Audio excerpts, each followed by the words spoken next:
สั่งสมไว้เรื่อยๆถ้าปัจจุบันวันนี้ชาตินี้ดีที่สุดแล้วก็บ่ต้องไปกังวลน้ำศาสตร์หน้าเฮ็ดเหมือนเฮาสิ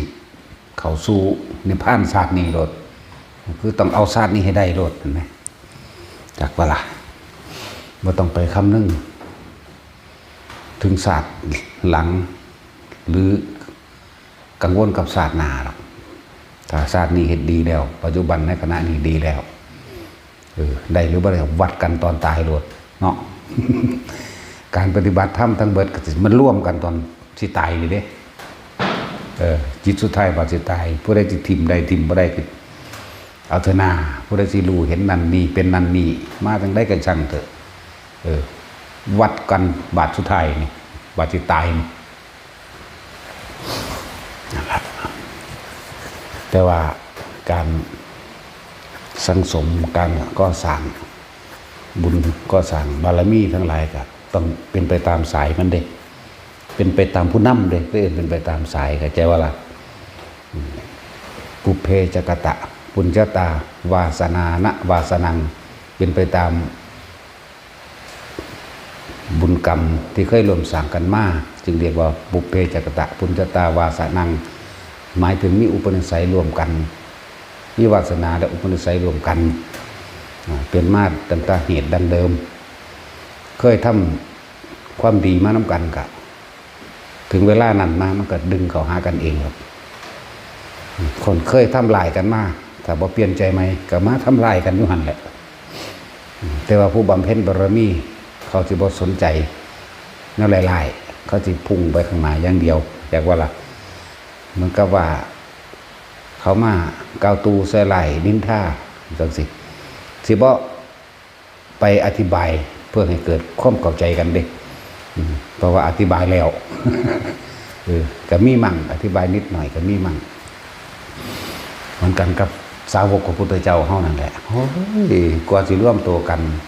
กว่าสิร่วมเป็นมัคคะสามัคคีในธรรมกว่าสิสมดุลทั้งผู้นำทั้งสองคือพระโพธิสัตว์พุทธเจ้าของเฮาบำเพ็ญมาผู้เดียวสะก่อนเด้ใน20อสงไขยนี่บ่ธรรมดาเด้เมื่อได้รับพุทธพยากรรัฐพยากรเรียบร้อยจังมาว่า4อสงไขยแสนกลับนั่นเด้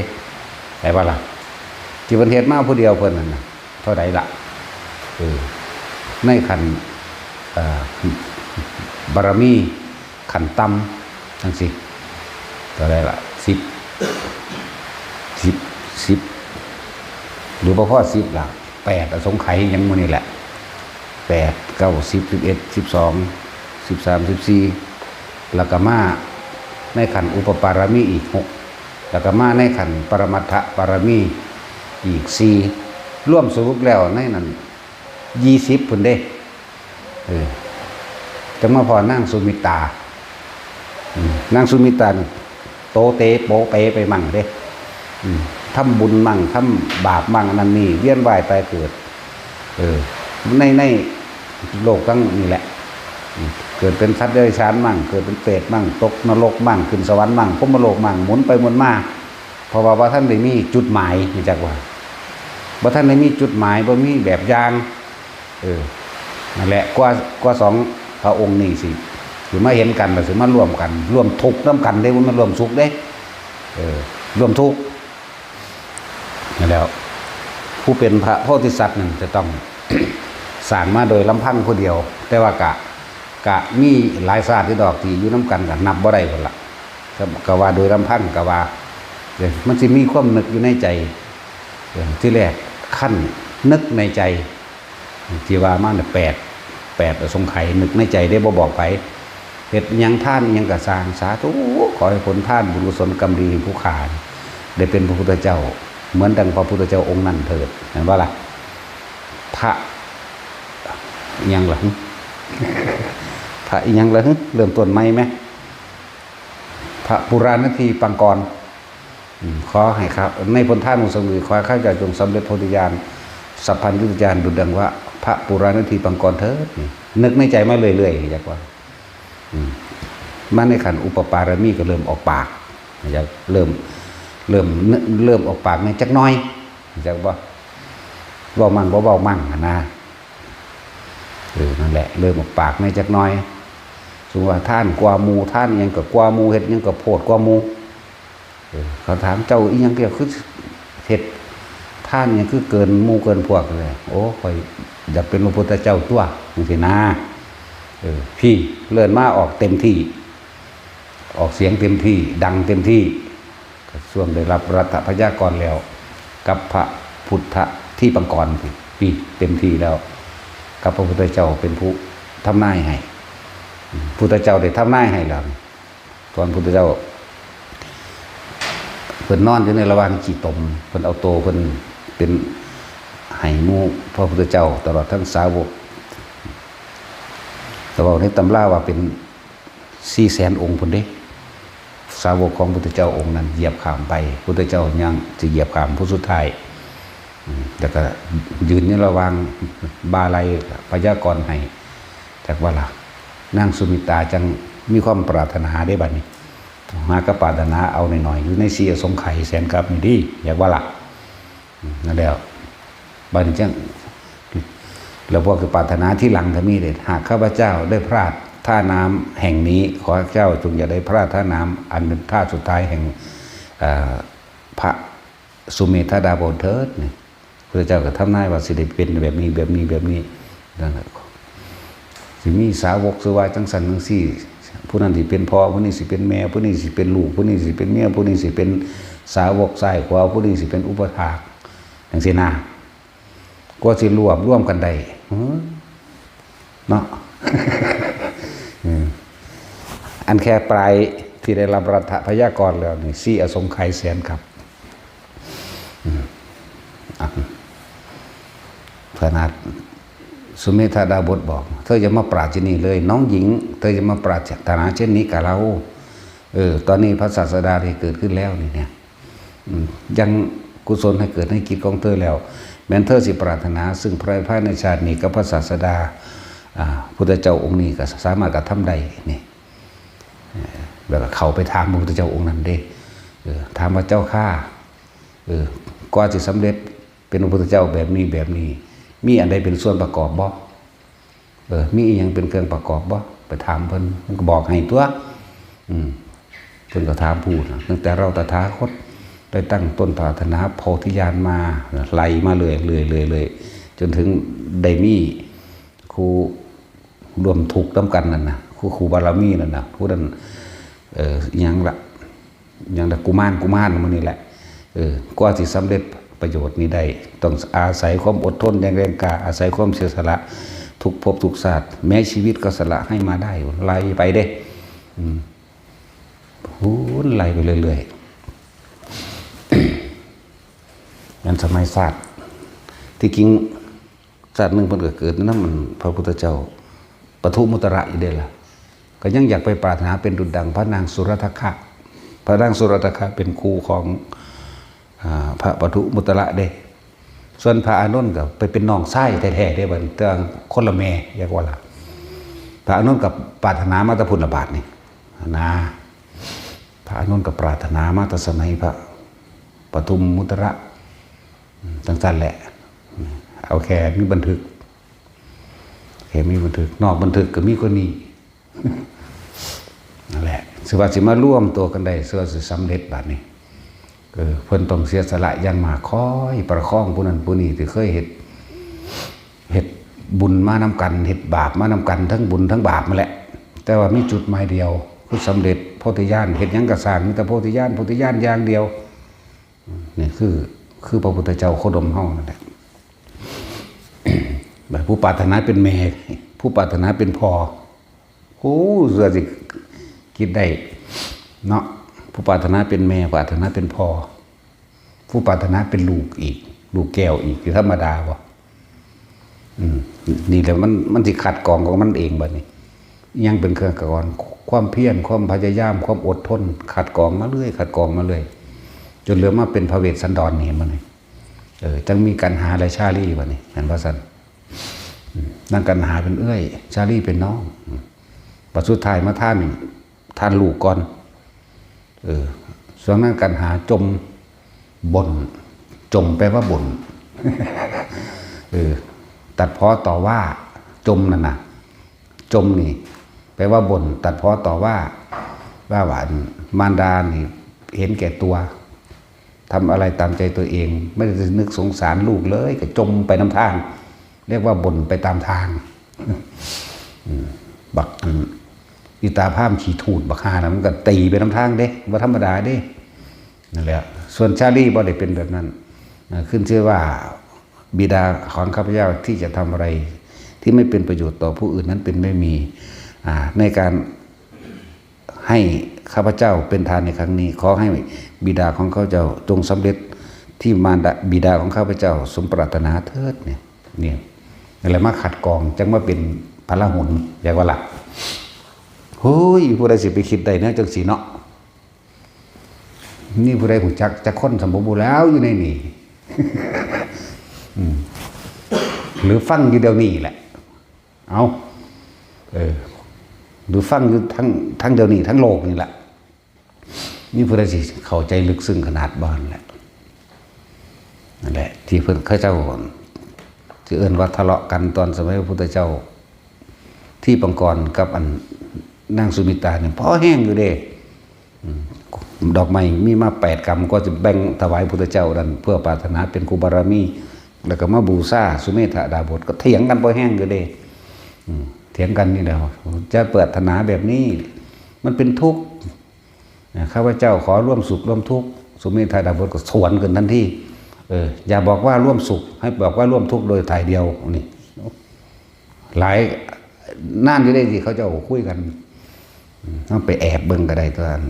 เดืองอีพอกับอีเมียกีบกันเห็นว่าล่ะ แต่ว่าก็บ่ได้เอากันเลยล่ะในศาสนาเห็นว่าล่ะสุเมธดาบทเพิ่นก็เป็นฤาษีอยู่แล้วผู้นี้ก็ไปมีครอบครัวอยู่เรือนทางอื่นก็ไปสุมิตานี่ก็ดีนั่นแล้วกว่าที่ร่วมตัวกันได้มันธรรมดาเด้ก็เลยบอกว่ามันเป็นไปตามสายหรือเป็นไปตามตั้งต้นที่ปรารถนามารวมกันแต่ในที่นี้พวกเขาบ่รู้อีหยังดอกเขาไม่เห็นพระพุทธเจ้าแล้วหมายถึงคำสอนพระพุทธเจ้าโคดมนี่นะ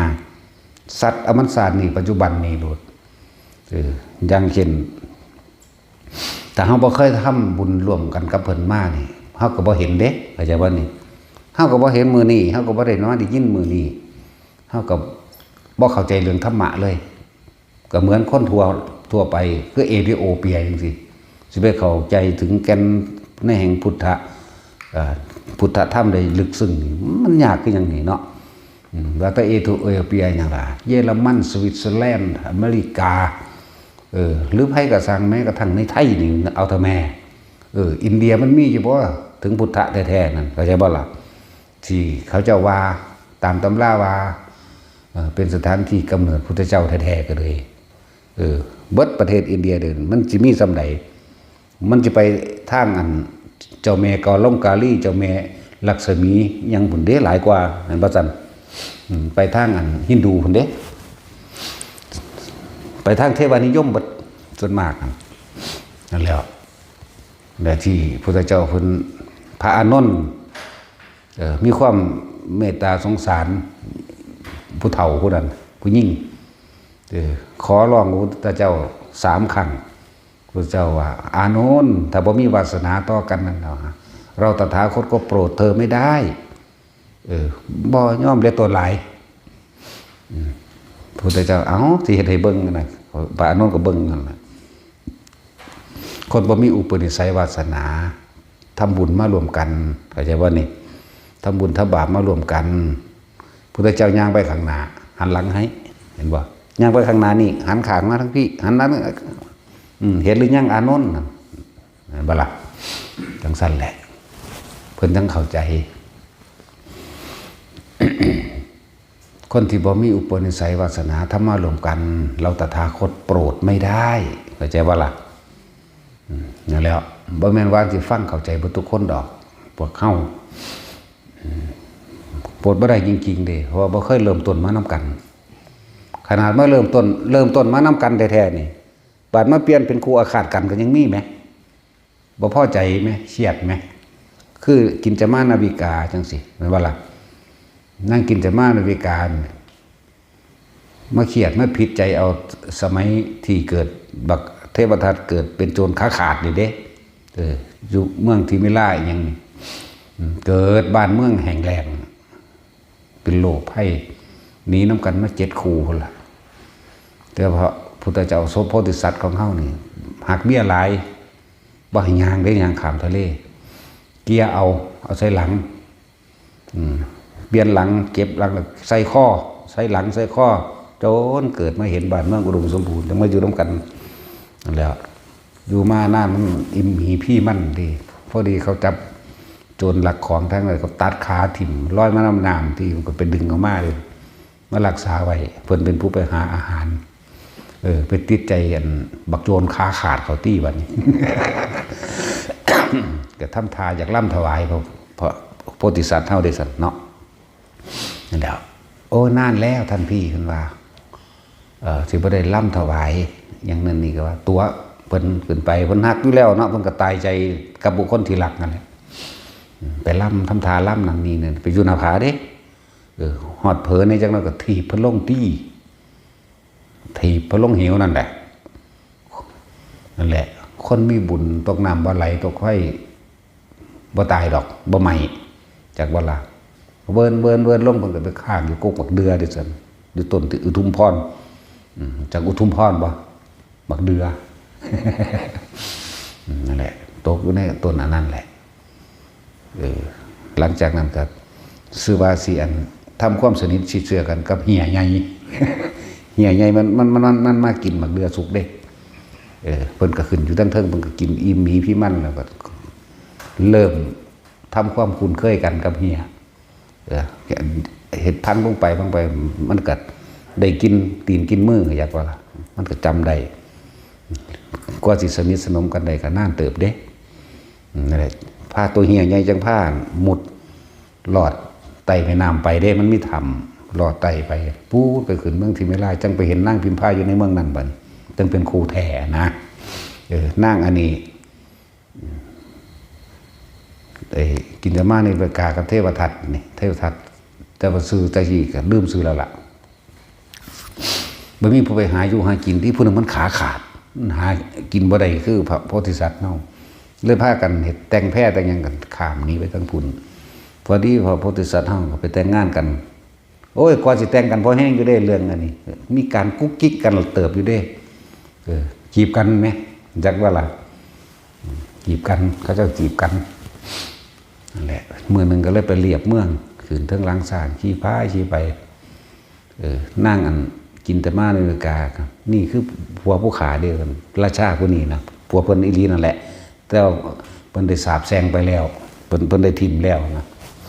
นั่นแหละ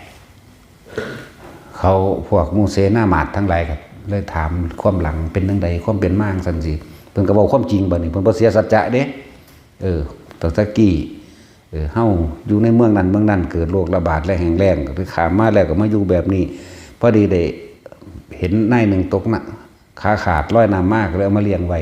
แต่ว่าก็กินบุญเลื่อนขี่บนร่างกายนั่นนี่ก็ว่าไปด้วยซ้ำนั่นแหละเมื่อเขารู้แล้วแบบนี้เพิ่นก็ใส่ลายกันเองดอกคนขายกันเองสุดท้ายมากเขาก็ไปขาทั้งสองแหละเป็นสั้นแหละแต่ว่าก่อนที่ตายมันนั่งหมายถึงนั่งกินจะมาอเมริกาเขาจะบอกผูกอาฆาตนั่นแหละทั้งที่อยู่น้ำกันมาเป็นเท่าไรอาสงไขยไปสลับกันดอกกระว่าเป็นพอผู้เดียวกับหลายๆคนนั่นแหละผูกอาฆาตนั่นแหละก็จังหวะมาศาสตร์นี่ก็เลยถือแผ่นดินสูงซ้ำเหมือนกันผูกอาฆาตของเทพทัตก็คือกันในสมัยที่เป็นพ่อข้าในเหตุมาทำกันดีๆมาเคยเกิดเป็นพี่เป็นน้องกันเคยเกิดเป็นนั่นนี่กันมาเรื่อยๆมาผูกอาฆาตตอนที่ไปซื้อถาดทองนี่แหละออกไปพระโพธิสัตว์ของเฮาให้ราคาเต็มเลยสันเพิ่นกันจีตัวเขาหรือขายบอกให้8 5 ปณะเลยเศรษฐีตกยากเขารู้เหมือนบ่ล่ะปลาท่องของเขาแท้บัดนี้พระโพธิสัตว์เขามาที่หลังก็เลยให้พันพุ่นนั่นแหละเพิ่นออกไปสุดบ้านมันกลับเขามาพวกรับซื้อของเก่าแต่เขามาให้พ่อข้าเพราะนั้นไปแล้วได้พ่อข้าเพราะนั้นให้ราคาจริงได้ตั้งให้1,000 กับ5 ปณะว่าซั่น เลยศูนย์ได้บัดนี้โมโหเครียดกลับออกไปหอดสวนบ้านแล้วพอดีตะเว้นกำลังตกดินได้ว่าล่ะ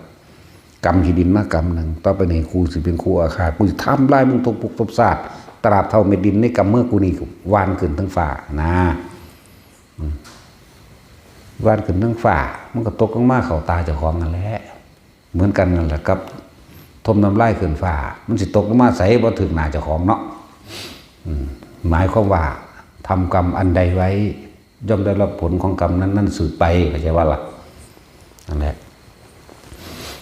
ชื่อว่าสิสำเร็จพระโพธิญาณใดบัดนี้2 พระองค์เสียสละขนาดเด้เท่านั้นพระพุทธเจ้าเขากับนั่งพิมพ์ผ้านี่ผู้เสียสละอีกผู้หนึ่งก็คือพระราหุลเด้เนี่ยพระราหุลนี่เสียสละมาตลอดบางเราบ่เคยขัดพอจะเทื่อเด้บาตาเหตุยังเขาโมทนาไปเบิดสละตัวเองให้ก้อนมูรวดนั่นแหละจึงบอกว่ากว่าสิเป็นพุทธศาสนาขึ้นมาใดกว่าธรรมะอันเป็นความจริงในโลกความจริงของสัตว์เวียนว่ายตายเกิดความจริงของเมื่อมีความเกิดก็ต้องมีความไม่เกิดก็จะได้สิ่งเหล่านี้ออกมาแสดงยากเด้แต่ร่วมแล้วมัน20 อสงไขยประเดี๋ยวของพระพุทธเจ้าเฮาโดยเรียกว่าปัญญาธิกะเป็นผู้ยิ่งยวดเป็นผู้สละตัวเองทุ่มชีวิตใส่มาตลอดเพิ่นลัดเอาเลยจักว่าล่ะเพราะคือสัทธาธิกะเด้40 อสงไขยนั่นจักว่าล่ะถ้าอัน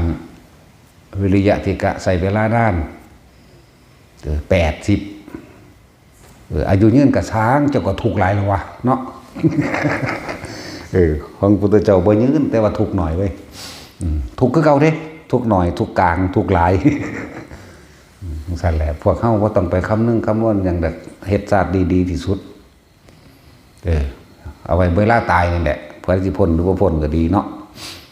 ภาวนาฮู้นั่นเห็นนี่ก็ฮู้ไปเห็นไปเป็นเครื่องอยู่ไปแต่ว่าบาดสิตายนี่เบิ่งเอาดีๆเด้พระจิตตายนี่ลมหายใจได้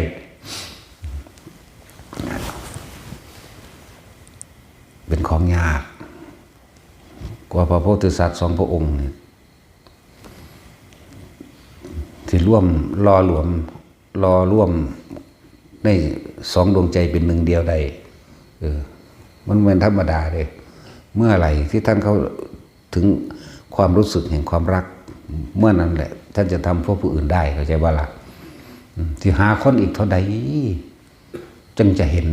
บุคคลที่เสียสละเพื่อผู้อื่นเนี่ยจะหาบุคคลอีกสักเท่าไหร่คือมันประมาณอะไรสักเท่าไหร่ก็จะได้ก็จะมีก็จะเห็นก็จะพบบุคคลผู้เสียสละตัวเองเพื่อผู้อื่นได้นี่คนมีสัจจะก็หายากแล้วเนาะคนจริงก็หายากแล้วมันธรรมดาเนี่ยหาคนกล้าสัก100 คนก็สิมีผู้หนึ่งหาคนจริงสัก10,000 คนก็สิมีผู้หนึ่งนั่นแหละเขาว่ามีผู้หนึ่งจะสิมีเต็มบ่เนาะหาคนกล้าหาคนจริงแต่ก็หาคนที่เสียสละเพื่อผู้อื่นทำเพื่อผู้อื่นให้พ้นออกจากทุกข์ได้ไม่รู้จะหากับบุคคลอีกสักเท่าไหร่นี่นะแล้วพวกเขาก็มีอุปนิสัยวาสนารวมกันหนึ่งแล้วก็มีอุปนิสัยวาสนาธรรมะกับพระพุทธเจ้าโคดมเราพวกเขาจังได้ยินได้ฟังธรรมพระโคดมเข้าใจบ่ล่ะนั่นแหละพอต้องไปคำนึงคำนวณว่ากูตั้งปรารถนาหยังบ่กระสร้างนิพพานอย่างเดียวเรียกว่าล่ะสิเป็นนั่นเป็นนี่บ่ว่ากระสร้างเอาหม่องมันสุดโลดจากวันนี้นั่นแหละถ้ามื้อนี้ดีแล้วคณะนี้ดีแล้วปัจจุบันดีแล้วบ่จังไปคำนึงถึงศาสนาเลยนั่นบ่ล่ะเฮาบ่รู้ดอกที่เขาเจ้าบอกเขาเจ้าสำเร็จแล้วเขาเจ้าจึงบอกที่หลังเด้เห็นว่าล่ะเมื่อนั้นเบาลงหนาเด้สำเร็จแล้วจึงบอกที่หลังนี่พวกเขาจึงทำวันนี้ปัจจุบันนี้ขณะนี้ชาตินี้ให้ถึงที่สุดดีที่สุดพวกเขามาเห็นกันมาคุยมาฟังกันเป็นทั่วโลกฟังอยู่นี่กับสร้างได้ยินได้ฟังแล้วก็เกิดความรวมใสศรัทธาจากบ่ล่ะก็นั่นแหละหมายถึงว่าเขาเคยรวมกันมาก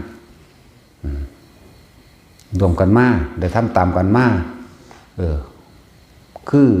ที่เคยบอกอยู่ตัวว่าเฮาบ่ได้หาการเริ่มต้นเด้เฮามานานแล้วแต่ว่าเฮาเป็นหลงอารมณ์มันซื่อๆเนาะ ทุกคนนี่บ่แม่นหาก็เพิ่งเริ่มต้นทุกคนนั่นเฮ็ดมานานแล้วมันเพียงแต่ว่าหาตนบ่ทันเห็นซื่อหาแต่ผู้อื่นเนาะแต่ได้ใจก็ได้ตนถ้าได้ตนก็ได้ใจก็ถึงธรรมตัวเนาะอะไรบ่มีอุปนิสัยวาสนามันสอนกันบ่ได้บางพบบางศาสตร์เคยเป็นพ่อแม่ลูกกันเนี่ยจังฟังเหมือนผู้ใดเคยเกิดเป็นลูกมันสิรู้สึกเคารพนับถือแบบนึงนั่นว่าล่ะผู้ใดเคยเกิดเป็นลูกศิษย์ลูกหาก็เป็นเคารพนับถืออีกนั่นสินะเคยทำมาแบบนั้นกันนะเคยเกิดเป็นลุงป้าอาเอาเคยเกิดเป็นหลานเคยเกิดเป็นลูกเคยเกิดเป็นผัวเป็นเมียกันมันจะยินดีพอใจกันโดยหรอกนี่เป็นเรื่องสั้นละนั่นแหละแล้วคือกันแท็กซี่มึงฟังแนวใดมึงคือติดตามกูเลยมันเข้าใจมันบอกก็นั่นแหละมันเคยเป็นครูบาอาจารย์กันมาก่อนฟังปั๊บมันสะดุดตัวเด้มันต่ำกึกบางคนไห้มันเด้เห็นว่าล่ะสะอึกสะอื่นเขาเด้อะไรมันเคยมันหาเหตุผลบ่ได้แต่ว่านี่แหละว่าเหตุผลในฟังคือมันเคยทำตามกันมาติดตามกันมามันก็พุทธเจ้าบอกพระอานนท์นั่นแหละคนที่บ่มีอุปนิสัยวาสนาที่ร่วมกันมาน่ะมันโปรดบ่ได้นะนั่นแหละที่ได้หน่อยได้หลายก็เฮ็ดเอาไผก็ดีตอนนี้เฮามันเสมอกันเบิดเด้จักวันนี้เข้าใจบ่ล่ะเสมอกันเบิดเด้คือมีสิทธิ์ถึงนิพพานเหมือนกันหมดแต่ว่าแต่ละคนสิเฮ็ดเอาซ้ำใดกันนั่นแหละทำมากก็ละได้มากแล้วเนาะทำน้อยก็ละได้น้อยแล้วถ้าปานกลางกับปานกลางนั่นแหละนั่นแล้วเรียกว่าอย่าพลาดโอกาสยากหนักหนาเด้สิได้ฟังธรรมะคือความจริงยากเด้เฮาอาจจะได้ยินว่าธรรมะแต่มันธรรมะแบบใดเข้าใจว่าล่ะยากหนักหนาเด้สิเอาความรู้สึกของแต่ละคนออกมาเว้าได้เนาะนั่นแหละคือความจริงของชีวิตทุกๆคนเกิดแล้วต้องแก่ต้องเก็บต้องตายเวลาพวกเจ้าศูนย์พวกเจ้าเครียดพวกนั้นพวกนี้พวกเจ้าคิดแบบนี้แม่นบ่ก็ความรู้สึกพวกเจ้าเองนี่ท่านเห็นบ่ล่ะมันเลยหาตนบ่พอเพราะว่าไปหาแต่ผู้อื่นเนาะเข้าใจก็ว่าหาผู้อื่นมาบ่บัดนั่นแหละได้ตนนั่นแหละก็ได้ธรรมรู้จักแล้วนะรู้จักเจ้าของแล้วบัดนี้ตะกี้กูหาแต่ผู้อื่นกูเลยบ่เห็นว่ากูกำลังเป็นทุกข์กับผู้อื่นตลอดเลยทุกข์กับผู้อื่นก็เพื่อจะให้เอาผู้อื่นน่ะมาบำรุงบำเรอตัณหาราคะมาบำรุงอารมณ์เจ้าของมาครอบครองไว้เพื่อสนองตัณหาตนเข้าใจบ่ล่ะบ่แม่นเฉพาะเรื่องผัวเรื่องเมียเด้เรื่องลูกก็เหมือนกันเรื่องหลานก็เหมือนกันเรื่องลูกศิษย์ก็เหมือนกันเข้าใจบ่ล่ะมันเลยไปหาผู้อื่นเพื่อให้อยู่ในใต้อำนาจตัณหาของเจ้าของเองอย่างว่าจากมีอิทธิพลเหนือเขาแล้วพวกเขาตะกี้หาแต่ผู้อื่นเนาะมีความหวังแต่ผู้อื่นจะควบคุมผู้อื่นก็เลยว่ามันบ่เห็นตนบ่เห็นเจ้าของมันไปเห็นแต่ผู้อื่นเห็นว่าแต่สิมันเข้าใจว่านี่แหละได้ตนก็ได้ธรรมเท่านั้นแหละตึกเขามาเห็นจิตเจ้าของเห็นว่าสั่นนั่นแหละเรื่องสั้นแต่ว่าเขามีโอกาสแล้วเห็นเอาเต็มที่วิธีก็บอกเลยง่ายแล้วรัดเอาโลดพุทธเจ้านั้นเพิ่นหูจักเลี่ยนผิดเลี่ยนถูกมากนะนำเอายอดมาให้พวกเขาเลยเด้นำเอายอดมันคืออานาปานสติมาให้พวกเขาโลดผู้ใดก็ฟังผู้ใดก็คิดถึงความตายใดเบิดนั่นแหละผู้ใดก็ขนาดคนบ่หูจักยังเลยนี่เฮาเนาะโอ้ยยามใดแมงสิตายดอกแน่ไผก็ฮู้อยู่เด้เนาะเวลามันเครียดมากมั้ยแต่ให้ผู้อื่นตายมั่งจะให้เจ้าของตายมั่งเด้เฮ้ยยามใดมันสิตายเด้ก็ต้องกูสั่งบักหานี่กูเบื่อเด้เนี่ยถือเพื่อนรำผัวกับเมียมันเครียดกันผิดกันเนาะผัวมันกินเหล้าแต่ละมื้อเมามากก่อกวนนั่นนี่ยามใดมึงสิตายเด้ปิดประตูต่ำเห็นบ่มันอยากให้เขาตายบัดนี้เวลาเจ้าของอันนั้นอีกมาอีกแบบเฮ้ยยังไดกูสิตายเด้คือกันเด้กูอยากตายเด้เนาะอยากตายแบบบ่ได้ตามความพอใจของเจ้าของแม่นบ่ คนทั้งโลกมันเบื่อบ่ได้ดังใจเด้นั่นแหละเพราะว่าอย่างมันหาแต่ผู้อื่นให้ผู้อื่นทำตามใจเจ้าของเนี่ยคำว่ารักโดยทั้งโลกเนี่ยเอาไว้ครอบครองเพื่อสนองตัณหาตนเรื่องของผัวของเมียมันเข้าใจง่ายอยู่กูเอาผู้เดียวอยากว่าแต่ไปเหตุตามกูสร้างมึงกูเขียดมึงโหลดก็ยังเพื่อจะครอบครองเจ้าของเด้ไว้เป็นของเจ้าของผู้เดียวเด้เนาะนั่นแหละบัดนี้ฮักลูกกูจะให้มึงได้ดีดอกกูอยากมึงบ่มีอยู่มีกินว่างแผนไว้นั่นว่าหลักว่างแผนไว้อินี่ได้เป็นคู่แล้วนี่สมใจสมตัณหาเจ้าของอินี่บ่ท่านได้เป็นอีหยังเรียนก็บ่จบอินี่ก็เกเรบักนี่เกเรเนาะบังคับคุ้มเขาสนองตัณหาเจ้าของบ่ล่ะบัดนี้ผู้นี้เป็นคู่ผู้นี้เป็นนายอำเภอผู้นี้เป็นนายร้อยนายพันก็เอาไปอ้างตัวบัดนี้สนองตัณหาเจ้าของบ่บัดนี้โอ้ยมันขยันเด้ตะกี้เด้ลูกเจ้าเป็นหยังโอ้ยเป็นตำรวจตัวผู้ว่าท่านได้จบอยู่เรียนมันเรียนโรงเรียนในร้อยตัวนี่สำนึกก็อ่านได้เห็นบ่รู้สึกว่ามีหน้ามีตาเนาะเห็นบ่รู้สึกว่าภูมิใจหลายเอาไปอ้างคนบ่ได้อ้างแค่นี้อ้างฮอดตระกูลบัดนี้แต่อันเร็วๆบ่เอามาอ้างเด้เห็นบ่อันตระกูลเจ้าของกันมีผู้เลวกันล่ะบ่อ้างเอาแต่ผู้ดีๆมาอ้างเพื่อหยังคมหมู่ให้เขาญาติเจ้าของแม่นบ่ล่ะเป็นอิทธิพลอย่างหนึ่งเด้คนทุกคนนี่เคยเป็นบ่เวลาผิดกันแต่ของผิดแท้ๆบ่ยากดักลุงกูเป็นตำรวจเนาะขนาดหมู่ซื่อๆโอ้ยกูบ่ย่านดอกหมู่กูเป็นทนายว่ะแม่นว่าล่ะซ้ำนี้ก็ยังเอามาอ้างบ่นี่เดี๋ยวผู้นั้นเป็นตำรวจผู้นี้เป็นแนมเภอเดี๋ยวมึงเคลียร์อีกผู้นึงบ่เข้าถึงชีวิตจริงเนาะญาติอีหลีเด้โอ้ยเขาเส้นสายว่าเด้เห็นบ่ล่ะฮักลูกก็ไว้สนองตัณหาเจ้าของเข้าใจว่าบาดนี่แต่ไม่ได้เป็นคู่ก็เอามาอ้างเลยทั้งแท้มันเป็นหนีลุงตุงนั่งอยู่ คู่ก็ดีทหารก็ดีตำรวจก็ดีเนาะนั่นแหละรักไว้สนองตัณหาตนเองเขาเลยหาตัวเองบ่พอมีความหวังหวานเอาแต่ลูกแต่งงานได้ค่าดองหลายก็ยังเอาไปอ่านไหมเนาะเห็นบ่ล่ะอีหลีรู้จักอาหลีบ่จริงๆนั่นน่ะถึงก็เลี้ยงลูกมากจังซี่แต่ได้ลูกสาวก็ว่ามันได้ค่าดองแต่แทนบุญคุณพ่อแม่ว่าเด้เนาะตอบแทนแม่ลองเบิ่งแม่ซุมื้อมันเอาลูกของมันมาให้เลี้ยงมันเอาคืนหลายกว่าเก่าอีกเนาะนั่นแหละความเข้าใจของคนเฮาตะกี้นี่ลูกก็ได้ขายเลี้ยงลูกไว้ขายเด้เอามันบ่ผิดคำของนางวิสาขาเด้ นางวิสาขาตามธรรมดาแล้วมารดาได้ลูกหญิงมาก็เอาไว้ขายเลี้ยงไว้ขายเป็นความเล่าเด้มือหนึ่งฝนตกจากว่าพวกเขามาหาเมียให้เศรษฐีอีกผู้หนึ่งนั่นแหละนั่งถ่ายอยู่ศาลาริมทางศาลาพักร้อนศาลายังเขาละฝนตกพวกคนใส่นั่งท่าที่เฝ้าแล่นเข้าไปย่านเปียกนั่นบ่ย่านเปียกแต่ว่านั่งวิสาขาดิบ่แลนเด้จอนตีนสินขึ้นหน่อยๆแล้วก็ค่อยๆย่างไป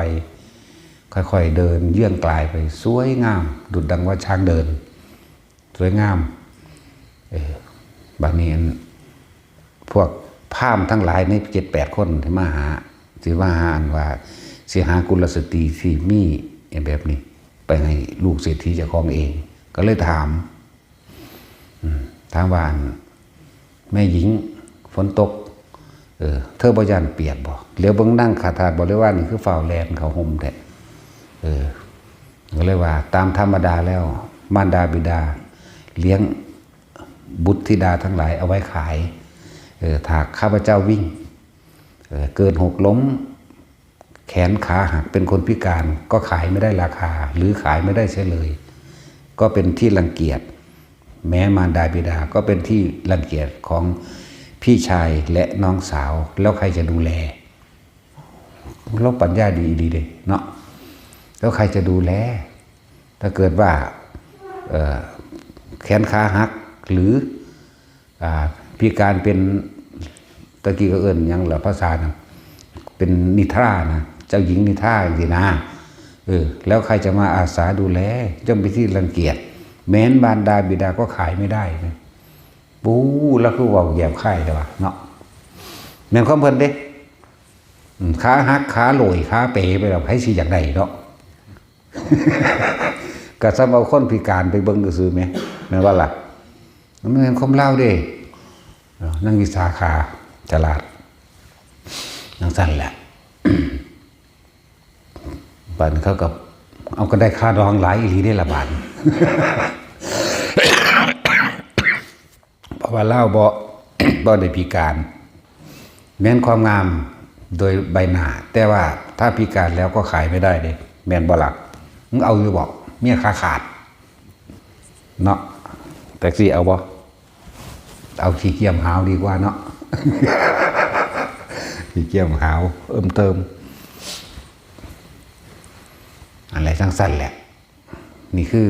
เขาจะรักได้ที่จะเสมอด้วยรักตนเป็นไม่มีอีกอันหนึ่งเขาจะว่านี่ถ้าเราไม่รักตัวเองไม่ดูแลตัวเองแล้วใครจะดูแลนี่ควบหนึ่งเห็นไหมบ่ได้ว่าตั้งแต่นั่งอันมาริกาเบาเด้เพิ่นจีบกันกับผัวเพิ่นอยู่ทั้งดาดฟ้าเพิ่นครึมใจนั่งได้แล้วอันพระเจ้าประเจนเพิ่นอยากอ้างอยากให้เมียเว้าว่าอยากให้ว่ารักท่านพี่นั่นเขาบ่ว่านั่นที่เขามีปัญญากว่า เขาดูฟังธรรมพุทธเจ้ามาก่อนเพิ่นอีกดูก่อนน้องหญิงล่ะขึ้นเชื่อว่าในโลกนี้น้องหญิงรักใครมากที่สุดเว้นไว้แต่มารดาและบิดาที่มันคนจำกัดออกความได้ว่าธรรมดาได้เพิ่นอยากให้ว่ารักท่านพี่นั่นแหละ นั่นแหละป่านนี้เพิ่นก็ฟังพุทธเจ้าที่รักได้ที่จะเสมอด้วยรักตนเป็นไม่มีข้าพเจ้าก็รักตัวข้าพเจ้าเองนี่แหละศูนย์ให้เขาได้บาทนี่ที่ซักดาบอกสิฟันข้อเขาตายได้สิประหารเขาได้พระเจ้าก็บอกต่อแล้วว่า จังนางหัวเราะเนาะบังคับผู้อื่นให้รักตัวเองอุ้ยคำเบาธรรมดาเด้เนาะจังสมบารมีบ่สมศักดิ์ศรีกับพระราชาสิมาข่าวผู้อื่นเพราะอารมณ์แห่งตนเองที่เขาพูดไม่ตกอยู่ใต้อำนาจและอิทธิพลแห่งตนบังคับให้คนอื่นรักมันมีด้วยเหรอนั่นแหละอ่อนลงเด้โอ้หนูว่าเด้ บัดนี้เพิ่นก็ถามสักหรือเธอรักใครนะถ้าจะว่าโดยสนองตัณหาก็สนองตัณหาให้ท่านนั่นแหละพอใจ บ่เคยมีใจให้ผู้ใดอื่นดอกถ้าจะบอกเรื่องตัณหาแต่ว่าต้องพูดถึงความรักเข้าถึงจิตวิญญาณแห่งความรักมันว่ารักใดที่จะเสมอด้วยรักตนเป็นไม่มีข้าพเจ้าจึงรักตนเองหากข้าพเจ้าแข้งขาหักแล้วท่านจะมาท่านพี่จะมาแต่งข้าพเจ้ามาเป็นมเหสีไหมกันก็ไม่ละเนาะนั่นตัวท่านเองยังรักตัวท่านเองมาเนาะล่ะใครจะเอาคนพิการมาเป็นภาระมันแม่นความได้บัดนี้บอกไปว่ามากโอ้ฉลาดแท้นะอย่างก็ละมียังเกิดขึ้นปรึกษาตะนั่งมาริกาแต่ส่วนมากเกี่ยวกับมื้อนี้เกี่ยวกับธรรมะแม้กระทั่งการลบบ่ธรรมดาเด้แม้กระทั่งการลบมื้อนึงเพิ่นกัดไปถามพุทธเจ้าได้ซั่นพุทธเจ้าว่าความรักอันสูงสุดนี่เป็นเช่นไรพระเจ้าข่าวพระเจ้าก็บอกว่ารักใดที่จะเสมอด้วยรักตนเป็นไม่มีบอกคำเดียวกันได้บัดกับนางมาริกานั่นแหละ ในตัวท่านเองก็รักตัวท่านเองนั่นแหละเวลามเหสีของท่านพูดคัดใจท่านก็สามารถสั่งประหารได้เพราะอะไรหรอกหรือเนี่ยมันก็คิดได้ว่านี่เพราะเขาไม่ทำตามใจตัวเองใช่ไหมนั้นรักของคนทางโลกรักไว้เพื่อครอบครองเพื่อสนองตัณหาตัวเองเท่านั้นเมื่อใดที่ท่านเข้าใจจิตวิญญาณหรือเข้าถึง ความรู้สึกของความรักจริงๆแล้วก็ท่านจะไม่ทำร้ายใครเลยนั่นลึกซึ้งเข้ามาเด้มันแมนตัวเพราะความรักความอนันต์ความรักหรือความหวงแหนนั้นรักผู้อื่นเสมอด้วยตนแล้วก็รักตนเสมอด้วยผู้อื่นไม่หวังไม่คิดทำร้ายเบียดเบียนให้ผู้ใดผู้หนึ่งเสียชีวิตและทรัพย์สินเห็นบุคคลผู้นั้นสัตว์เหล่านั้นเป็นดุจดังแขนขาอวัยวะของตนแล้วใครเล่าจะกล้าตัดแขนตัดขาของตนเองอะไรคนจึงยกย่องนางมาริกาเป็นผู้เลิศทั้งปัญญาเด้คือเจ้าหอดย่องเด้หันแหละพระเจ้าประเทศก็ย่องบาดนี้แล้วเวลานิมนต์พุทธเจ้ามาเนี่ยเพิ่นให้นางมาริกาอะไรผู้จัดแต่งเรื่องเล่าต่างๆไม่กระทั่งทำทิสถานท่านระวังเทวดาท่านระวังอันพระราชากับเจ้ากับคนประเทศนั่นแหละแข่งกันอย่างว่าละเขามียังมากกษัตริย์มียังมากเขาก็มีคือกันหมายถึงวัตถุสิ่งของอันอื่นหัวเผือกหัวมั่นเขาน้ำซ้ำปลามีคือกันมีสร้างเขาก็มีแต่ว่าสิ่งที่เขาบ่มีหนึ่งคือลูกกษัตริย์เอาแล้วลูกกษัตริย์แล้วก็เอาพวกนั่งสนมลูกบ่แม่นนั่งลูกกษัตริย์คนเมียหลายเนาะเป็นร้อยคนเด้ แต่สิพูดถึงว่านิมนต์ภิกษุมา 1,000 องค์แล้วก็ให้พวกอันลูกกษัตริย์หรือนั่งพวกนี้คนในวังไปยืนพัดวี่อยู่ให้สองข้างนี่ประชาชนบ่มีแล้วก็เกือบสิแพ้เขาเพราะว่าสร้างประชาชนเขาก็มีสร้างด้วยกันแต่ว่าใครแน่พระองคุลิมานบวชมาใหม่นั่นแหละนิมนต์พระองคุลิมานมาอยู่หันสร้างตัวนั้นจับมาจากป่าใหม่มันยังพยศอยู่นางมาริกาก็เลยบอกท่านจะไปกลัวอะไรนั่นพระองคุลิมานก็นั่งอยู่นั่นแค่ให้ควานช้างนั่นไปบอกว่าองคุลิมานสั่งให้ไปหาเห็นบ่ล่ะสัตว์ย่านเลยเด้นั่นแหละในควานช้างกับประคองมานั่นคือองคุลิมานสร้างหูลูบเขาโลดยืนนิ่งปันหุ่นนี่แหละนั่นแหละมันก็เลยสนะกับประชาชนเรียกว่าทำบุญแข่งกันเด้ว่ามันทำบาปแข่งกันเด้สิบอกให้เด้อทิสทานทำบุญแข่งกันว่าทานของใครจะเป็นผู้เลิศในระหว่างกษัตริย์ในเมืองตลอดทั้งประชาชนของตนท่านแล้วเพิ่นก็แก่ขึ้นดอกว่าเอาดอกพุทธเจ้ารับจริงแล้วนี่แล้วเพิ่นก็ให้ขึ้นด้วยกันนั่นแหละนั่นสั่นแหละเรื่องทิสทานท่านระหว่างประชาชนราษฎรกับพระราชา แข่งกันทำบุญก็เป็นแต่แข่งได้แข่งทำบุญไหมเนาะดีก็อิจฉาริษยากันเห็นป่ะสันนั่นแหละคนที่บ้านนี้พวกเคยสมรู้ร่วมคิดในทั้งกุศลและอกุศลมารวมกันแล้วพวกเฮามันจึงได้มาเห็นกันเนาะเห็นป่ะล่ะนี่แล้วเวลาเฮาว่าพวกใดมาไก่ยิ่งแมงโลดนี่แหละอกุศล สมรู้ร่วมคิดนี่จักว่านี่ทางบ้านยิ่งไผดอกพอบ่ทันได้มาให้ยิ่งมาแล้วกูยิ่งแมงอีหลี ตีแมงเลยบาดหรือผู้ใดมาลุกล้านเฮาสิไปพึ่งพระอาศัยตำรวจบ่ได้ดอกแต่ตำรวจเขาก็ฆ่ากันเองอยู่เฮาสิไปอาศัยทนายก็บ่ได้ดอกผู้ใดมีเงินหลายเพิ่นก็ชนะเอาความตายเข้าแลกเขาบ่กล้าแลกความตายกับเฮาเด้เงินเขาก็หลายเนาะเงินเขาก็หลายบริวารเขาก็หลายลูกเมียเขาก็มีเฮาบ่มีหยังชีวิตอันนี้สละเข้าใจว่านี่นั่นแล้วเขาบ่กล้าแลกกับเฮาดอกตำรวจก็ดีทนายก็ตามบักใดอีใดก็สร้างอิจฉาเฮาดอกยังมาไล่เฮาเนาะนั่นว่าซั่นเอาแม่งกล้าแลกกับกูบ่ได้มีหยังเสียเด้ สูสว่ามีเงินหลายล้านเด้เนาะกูมีแต่หัวท่านเด้ บ่ได้มีเงินคือสูเด้นั่นแหละพวกเฮาเคยรวมกันมาพอแห้งแหละมันจังมาฟังกันมันจังเข้าใจกันให้ด่าปานใดก็พอใจเนาะธรรมดามันก็หยาบต้องเอาสิ่งที่หยาบกว่าเขาว่าเนาะแต่ว่าแต่คือตะกี้อาจจะหวยเขินอายเวลาเว้าให้ผู้นั้นผู้นี้ โอ้ยเขาเลยสิคิดว่ากูเป็นจังซั่นอีหลีคือยายจอยก็เป็นอีหลีตัวเนาะบ่มีสมองอีหลีไหม เวลาของปลูกผักปลูกมะม่วงปลูกลิ้นกี้ปลูกหมักลำไยหมักหมี่หรือของอยู่ของกินหลายๆถ้าว่าเอาไปให้ไผนั่นเอาไปให้ผู้นั้นบ่ได้สั่งพ่อสั่งแม่มันเอามาให้มันสิแตกหยังพ่อกับแม่บ่ดีคือหยังคือว่าเด้เนาะเห็นบ่แต่สิสั่งตระกูลมันว่าแน่นั่นแหละเลยบ่เป็นกลางก็เลยว่าบ่มีสมอง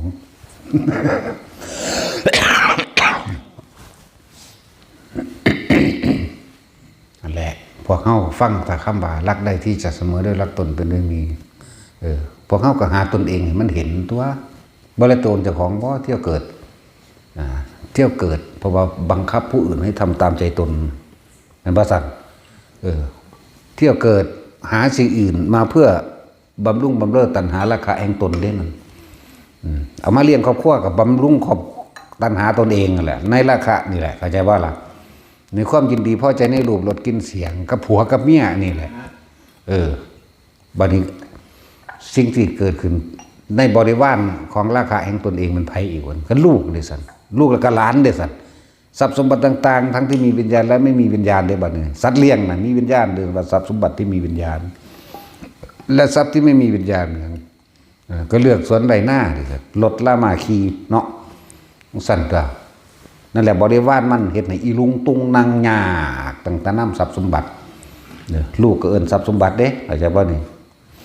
แล้วงัวก็เป็นทรัพย์สมบัติควายก็เป็นทรัพย์สมบัติหมาสัตว์เลี้ยงก็เป็นทรัพย์สมบัตินึงเลี้ยงปลาน่ะก็สมบัติน่ะเห็นบ่สั่นนั่นแหละสมบัติที่มีวิญญาณและทรัพย์สมบัติที่ไม่มีวิญญาณหาเลี้ยงสิ่งเหล่านี้ไว้หรือ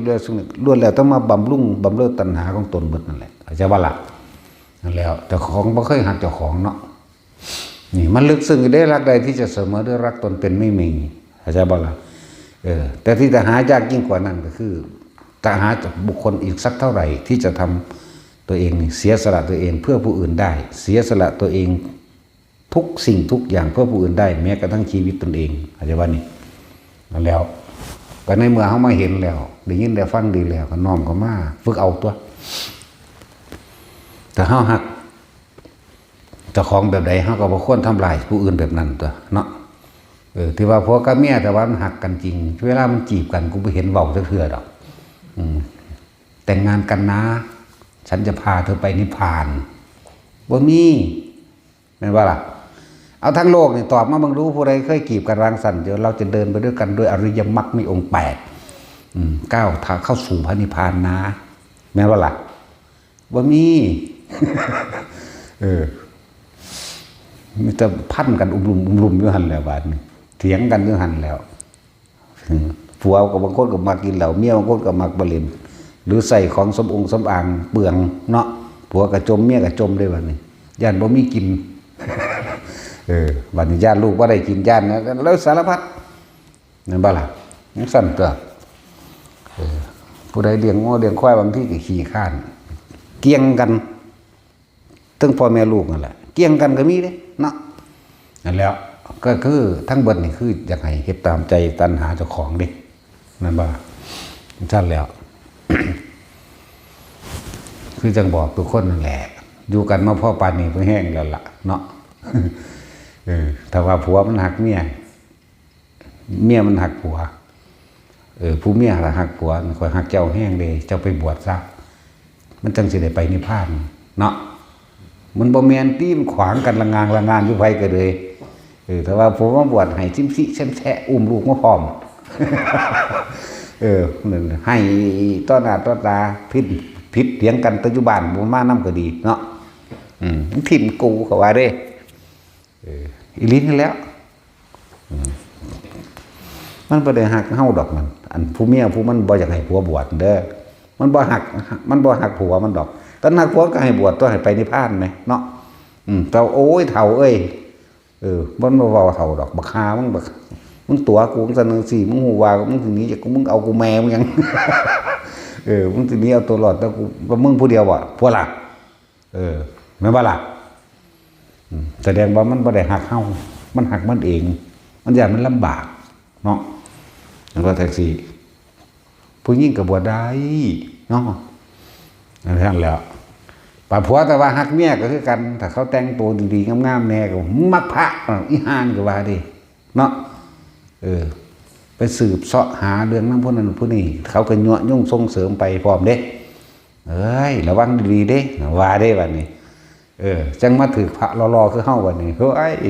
ไหลมาว่าสั่นหามึงดิก็แม่นตัวเนาะแต่ว่ารอพวกเจ้าสิมาบ่คุยใหญ่อันนั้นจักหัวเว้ยสิโฟโทษคือซั่นแล้วแต่รอตัวถ้าบ่มักพวกเจ้าสิมาบ่เนาะก็มักตัวจังมามักทั้งผู้หญิงผู้ชายนั่นแหละซั่นล่ะพวกกันแต่ว่าเพราะว่าฮักเมียเจ้าของมันสิไปห้ามเป็นหยังอุ้ยเฒ่าโกนหัวรถเป็นหยังมันคือบ่ว่า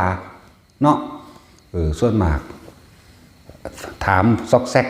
เป็นจังไดมันเป็นจังไดถามอันผู้อื่นนั่นแหละว่าเมียข่อยเป็นจังไดจังซั่นสิว่าเด้บัดนี้เดี๋ยวมันขาพระก็ได้เด้บ่ธรรมดาเด้มันหวงเมียมันนั่นแหละจึงบอกว่าผู้ใดสิมาบวชปาแมงโลดถ้าบ่ปานสิได้บวชบ่เนาะผู้หญิงก็คือกันปาแม่มันเลยปาหอดพอมันผุนว่าแต่ปาหอดแม่มันฝาเบิ้ลตัวหวงดีแท้เนาะถ้ามึงว่ามึงมากูมึงก็บอกนิพพานให้กูลองเถียงกันเบิ่งเด้อมันบ่ฮู้จักหยังดอกบ่แท็กซี่เมียมึงให้มึงบวชแสดงว่าเมียมึงหักมึงเด้เนาะแต่ว่าใส่หนีเบิดซะก่อนใส่ดีเบิดซะก่อนโอ้ยก็ปานนั้นว่าทำงานสูงเลยหาเงินได้จังเป็นหนี้แล้วนี่เรียนสูงก็ผู้ไหวอีกเนาะผู้ไหวบ่มีหนี้เด้สูงเงินบ่สัตว์มีแต่สูงเป็นสร้างหนี้ให้เรามีแต่จะเอานั้นเอาดีไปจำจันแล้วถ้าผู้ใดว่าหักผัวให้ผัวมาบวชเด้อเจ้าไปบวชเด้อเจ้าไปได้นิพพานได้ดวงตาเห็นธรรมแล้วเจ้าก็มาบอกมาสอนใครแน่ว่าสิเนาะผู้ผัวมาหักเมียก็ว่าคือกันจะไปอยู่วัดโลดเฒ่า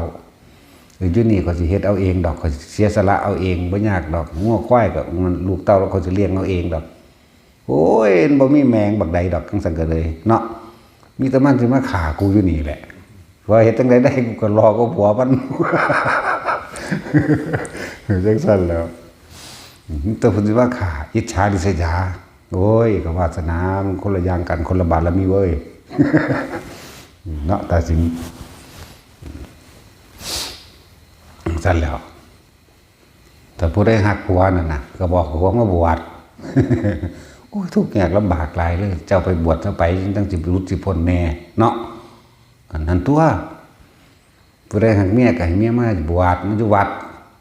เนี่ยว่าฝึกหัดภาวนาเด้ออยู่น้ำข่อยมันทุกโพดเขาสิเบิ่งรับเลี้ยงเอาภาระเบิดทุกสิ่งอย่างเขาสิเอาเองดอกเอาถ้ามันมีซะล่ะกูเห็นตั้งแต่จูงงัวหนังหมาเนาเถ่าเตเสะหวงเมียหวงอีแหล่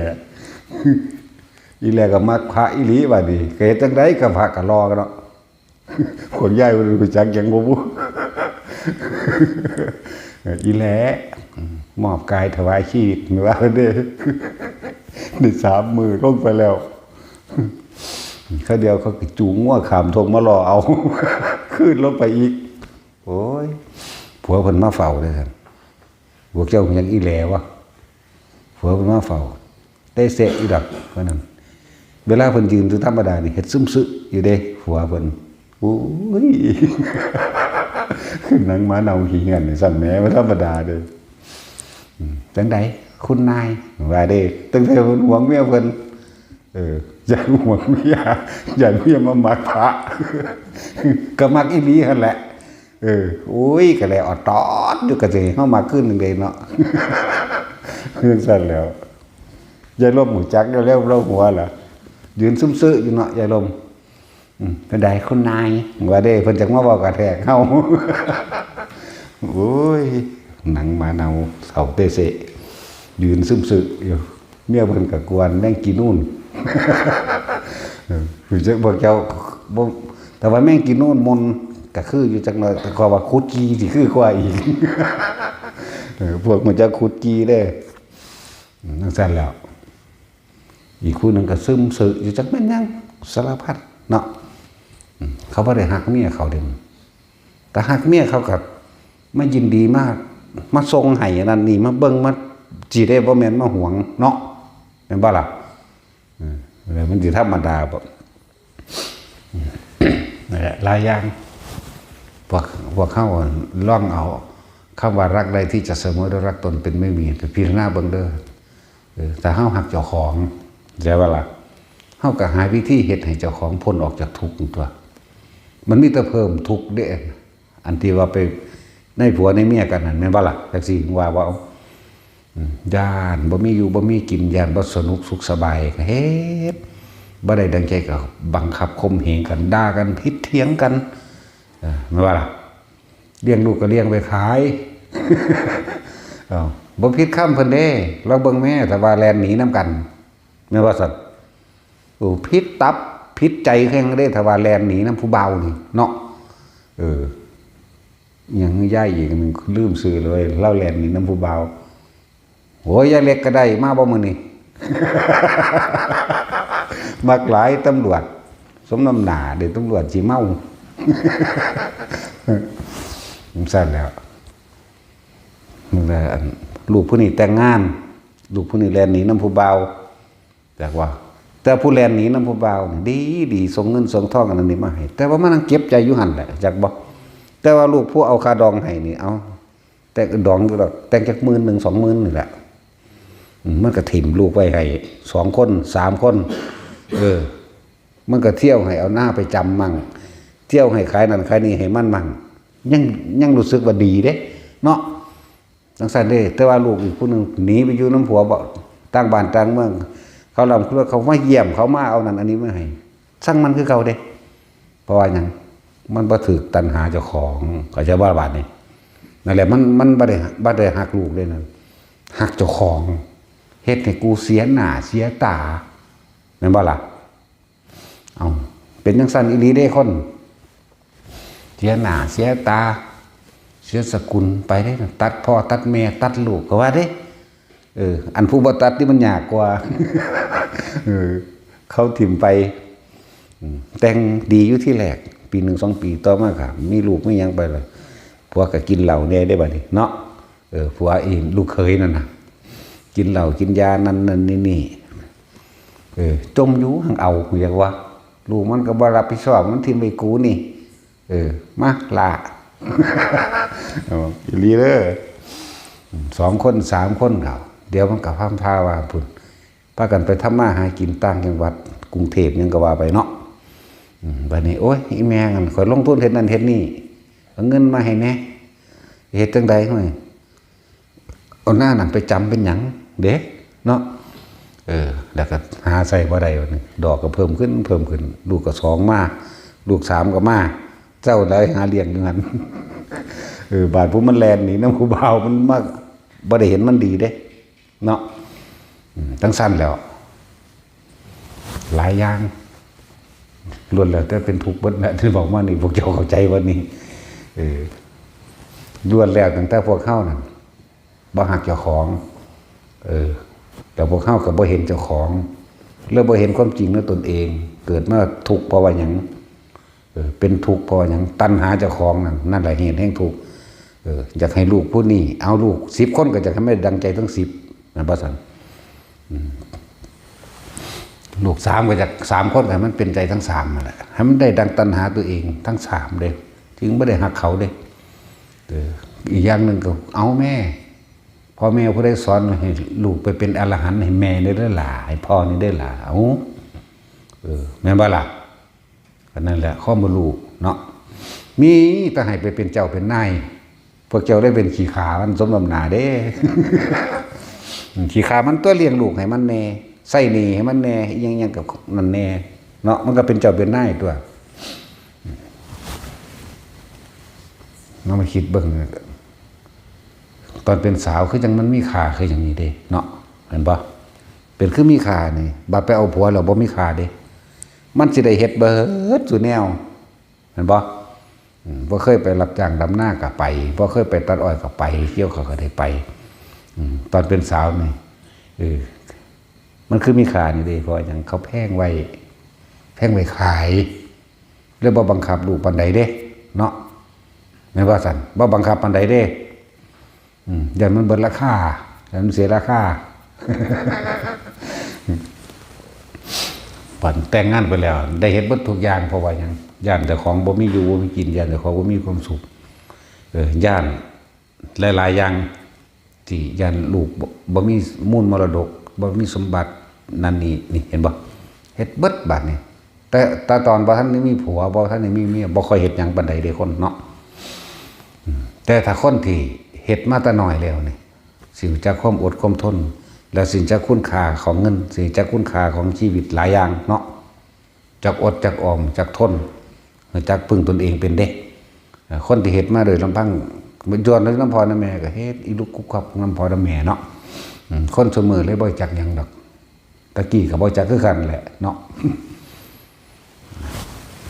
แล้วพวกเฮาบัดนี้ เพราะว่าพวกเจ้าตามหาแต่ผู้อื่นคำว่ารักผู้อื่นนั่นรักไว้สนองตัณหาตนเองเด้ชัดเจนเลยคือเรื่องผัวกับเมียเห็นบ่ล่ะวันนี้อันตัวรองมาลงมานี่ฮักลูกนี่ก็อยากให้เขาสร้างชื่อเสียงให้อยากให้เขาหาเงินหาทองให้พร้อมแม่นว่าซั่นอยากเอาไปขายก็ว่าแม่นบ่ล่ะโอ้ยรุ่นนี้มีลูกไผลูกเคยบ่เรารุ่นเพราะตายเบิ่นแล้วพวกนี้ แม่นเบิดนั่นแหละเป็นจังซี่ว่าแม่นนั่นแล้วบ้านนั้นบ้านลูกชายสิไปเอาเมียนั่นบ่ได้ดีใจปานใดเด้ เห็นว่าจังซี่มันสิเสียค่าดองบ้านเขามาขอลูกสาวเจ้าของบุ้ยขึ้นประสัน บ้านเขามาขอลูกสาวเจ้าของขึ้นราคาเอาว่าซั่นจะขายแพงอยู่เด้เนาะบาดเจ้าของสิไปซื้อเอาลูกสาวผู้อื่นต่อเอาว่าซั่นคือกันเด้เนาะแปลกประหลาดว่าล่ะแต่ของกันแพงหรือบางอูดหูดด้วยก็ขี้ลายก็อย่างนี้แล้วแต่สำหรับคนที่เข้าใจธรรมะก็สิมีทางออกกว่านี้อยู่ดอกที่เข้าใจนั่นแหละหลายๆอย่างถ้าพวกเฮาฮักเจ้าของพวกเฮาก็ต้องทำเพื่อเจ้าของนั่นแหละโดยบ่ได้ไปทำลายเบียดเบียนไผโดยบ่ได้เอาผู้ใดมาเป็นที่สนองตัณหาเจ้าของเข้าใจบ่นี่เอาตัวเองเด้อแต่หักเจ้าของเองกลับมาอยู่กับตัวเองให้มากผู้ใดเห็นตนผู้นั้นก็เห็นธรรมเท่านั้นแหละใช่บ่นี่เห็นความจริงส่วนมากมันบ่เห็นเจ้าของมันไปเห็นแต่ผู้อื่นบ่ได้ดังใจผัวบ่ได้ดังใจเมียบ่ได้ดังใจนั่นแหละเหมือนบ่ละบาดนี่มันคนละอันกันเด้ลูกบ่ได้ดังใจมึงเบิ่งนั้นลูกเขานั่นก็ว่าเด้ปุ่นไปเทียบออกล่ะมันก็น้อยใจตัวบาดนี่เนาะมันเฮ็ดใส่ซ้ำ นั่นแหละไปเทียบใส่ผู้นั้นไปเทียบใส่ผู้นี้หลายแบบหลายอย่างเพราะว่าหยังเฮาบ่เคยเบิ่งต่อของเฮาเบิ่งแต่ผู้อื่นจังซั่นปฏิหาเจ้าของให้มันเห็นถ้าพวกเจ้าฮักเจ้าของคนละอย่างกันถ้าเรารักตัวเองจริงๆแล้วล่ะก่อนเราจะไม่ทำร้ายใครเลยเด้อเราจะบ่อิจฉาริษยาไผเพราะหยังไผพอเฮารู้แล้วการกระทำใดๆทั้งปวงย้อนขึ้นหาเจ้าของบัดอิจฉาเขาเกลียดเขาริษยาเขาก็ทำร้ายตัวเองแหละแม่นบ่ล่ะอยากให้ตัวเองเหนือเขาเด้แต่เขาตกต่ำกว่าก็เหยียบย่ำว่าซั่นเหยียบย่ำทำลายดูถูกแต่เขาสูงกว่าเขาได้ดีมีกว่าอิจฉาเขามันแปลกประหลาดบ่เข้าใจคำว่าหาแต่ผู้อื่นอยู่บ่เดี๋ยวนี้แต่ผู้รวยกว่ากับอิจฉาริษยานั่นน่ะคือมันไปหาแต่ผู้อื่นอิจฉาริษยาเขาถ้าจะผู้อื่นต่ำกว่าเจ้าของเด้เหยียบย่ำและทำลายดูถูกเขานั่นคือออกอยู่แต่นำผู้อื่นบ่เคยเห็นตัวเองนั่นบ่ล่ะมันก็เลยบ่เห็นตัณหาของตัวเองว่าตัวเองกำลังเป็นทุกข์กับคนที่รวยกว่าทุกข์กับคนที่จนกว่ามีแต่ทุกข์กับทุกข์เด่นบ่แม่นสะใจอีหยังเด้นั่นคนที่จนกว่าก็ดีมันเป็นบ้าเนาะ มันบ่รู้นั่นแหละแต่ถ้าลองหาเขามาหาในตัวเองดูบัดนี้นั่นแล้ว เป็นยังว่ารักได้ที่จะเสมอด้วยรักตนเป็นไม่มี ถ้าเรารักตัวเองจริงๆแล้วเราก็เราจะไม่ทำร้ายใครเลยเพราะเขาหูแล้วเอาลองไปตีเขาไม่รู้เขาก็ตีกับของขึ้นคือกันตัวแม่นบ้าสันทั้งสันเป็นรักของเขาเขาก็เอาขึ้นคือกันได้ล่ะจับได้จับบ่ได้มันก็อยู่ในใจนี่แหละในความรู้สึกแล้วไม่รู้สึกผิดเบิดนั่นแหละตั้งแต่ไปงานแต่งน้ำเขาเป็นหลักเกิบเขามาเนี่ยเนาะ ร้อยเอาเกิบเขาเลี้ยวพุ่นเลี้ยวพี่ถือเอาเกิบเจ้าของแต่ว่าใส่เกิบเขาก็มีเด้เพราะว่ามันเจียงประเด็นนั่นเปล่าล่ะใช่แล้วคุณเอาไปเสื่องไว้เพื่อนจะพี่น้องเกิบมากพี่วันดูหนาลาไว้แล้วคนเรามันมีความผิดเนาะหนาลาไว้แล้วได้ยันเขามาถามเราเห็นเกิบหน้าไข่บ่อนี่เนาะเดี๋ยวต้องกูจะวางไว้เนาะเดี๋ยวฝ้าเอาไปเสี่ยงไว้ลุกกุ๊กกักตำผุนตำพีแล้วถ้าฮักเจ้าของจะไปหลักของผู้อื่นตัวบาทนี่เห็นบ่สันเจ้าของก็อยู่สุขสบายดีตัวบ่ได้ดิ้นรนบ่ได้หนีบ่ได้แก้ตัว บ่ได้โกหกซ้อนโกหกไหมนั่นแหละถ้ารักตัวเองก็บ่ฆ่าไผบ่ทำร้ายไผบ่อิจฉาริษยาไผไม่ไปอยู่กับผู้อื่นถ้ารักตัวเองต้องอยู่กับตัวเองอันนี้มันไม่ได้รักตัวเองมันไปรักผู้อื่นแต่รักเพื่อสนองตัณหาตนเห็นเขารวยก็จะรวยเหมือนเขานั่นเอามาสนองตัณหาเจ้าของเห็นเขาทุกข์เขายากเหยียบย่ำทำร้ายอยากว่าเจ้าของเนี่ยใหญ่กว่าเขาถ้าฮักลูกผู้ยิ่งก็เอาไปขายเนาะมันใส่แล้วแต่มันเกิดมาดำๆสีน้ำตาลเนี่ยจะให้เอาผัวฝรั่ง โอ้ยก็คือบอกให้มันเอาเขมรนะ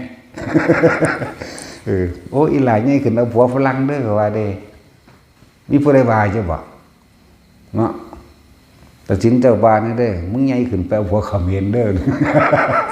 ว่าเดี๋ยวก็บอกว่ามันบ่รวยเนาะมันบอกมีหน้ามีตาให้ในบ้านระบาดนี่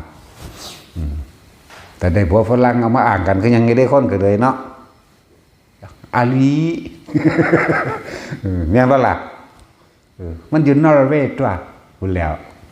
ก็เฮ็ดข้อยืนขึ้นพอลูกมันซื้อท่องให้ ยืนนอร์เวย์ตัว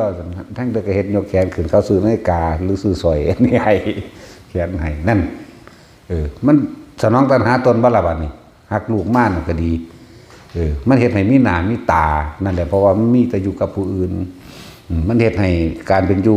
ต่างๆดีขึ้นนำเฮ็ดให้มีชื่อเสียงเฮ็ดให้มีหน้ามีตาเฮ็ดให้เจ้าของสบาย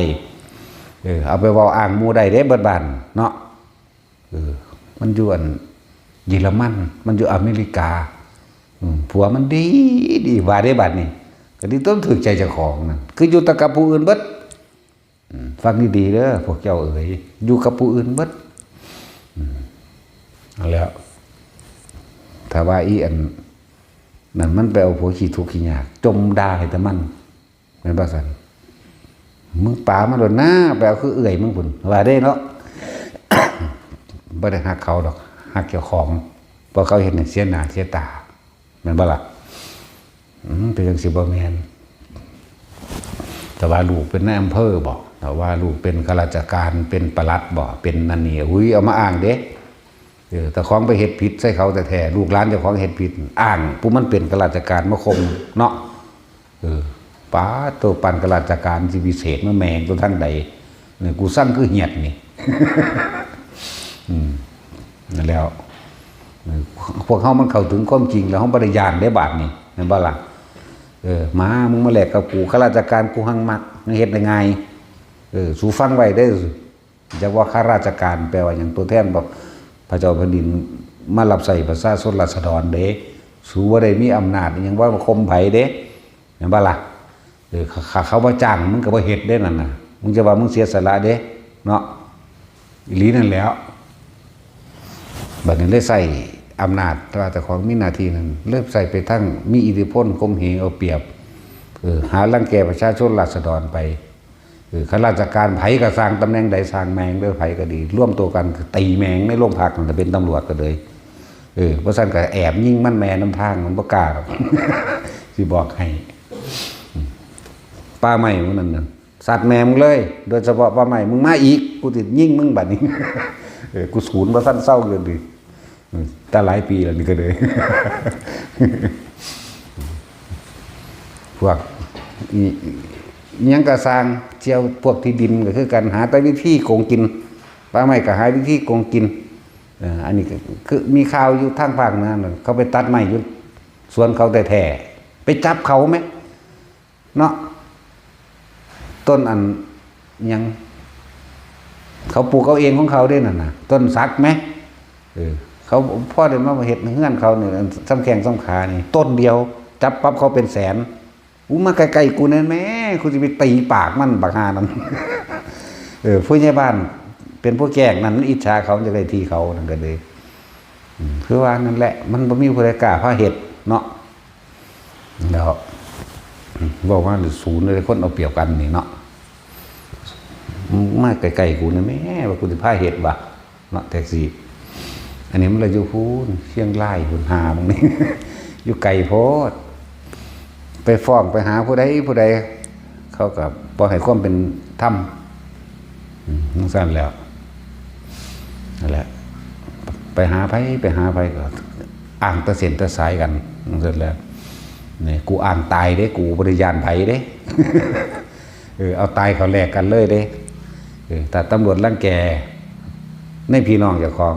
ร่วมตัวกันไปตีมันในโรงพักเด้อไปก็ดี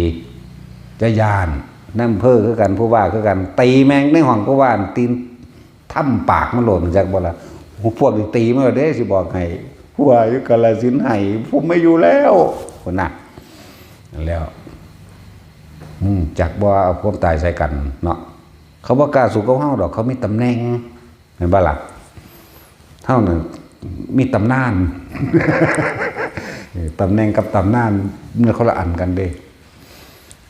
เว้าให้ถ้าถือข้าราชการเอาเปรียบนะอย่ายอมแต่ว่าต้องเอาความจริงเป็นใหญ่เด้เข้าใจบ่สัจจะเฮาถือสัจจะบ่แม่นเอาเล่ห์เหลี่ยมกลไกของเจ้าของนี่แพ้ไพ่แพ้ธรรมเจ้าของเองแพ้ความจริง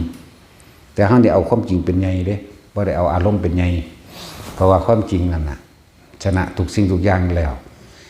การที่จะเอาชนะคนโกหกก็คือเอาความจริงนี่แหละเขาเว้าเพราะว่ามีอย่างที่เหนือกว่านั้นดอกสัจจะนี่มันเป็นธรรมจำรักษาผู้ประพฤติธรรมนั่นเองนั่นแหละข้าราชการยังกระสร้างเด้อให้กระตามฟังอยู่เดินนี่ร่วมตัวกันโหลดเขาไปตีมันในหันแหละมันผิดมันก็ได้ง่ายจากว่าล่ะดีว่าดีมันได้ออกเลยมันผิดมันได้ออกแต่จะไปฟ้องเรื่องอันพวกข้าราชการด้วยกันมันซอยกันเนาะเฮ็ดจังได๋ก็ได้ให้มันได้หนีนั่นถ้ามันผิดมันได้ออกถ้ามันถูกมันได้ง่ายคือเฮาอย่ายอมเข้าใจว่าล่ะ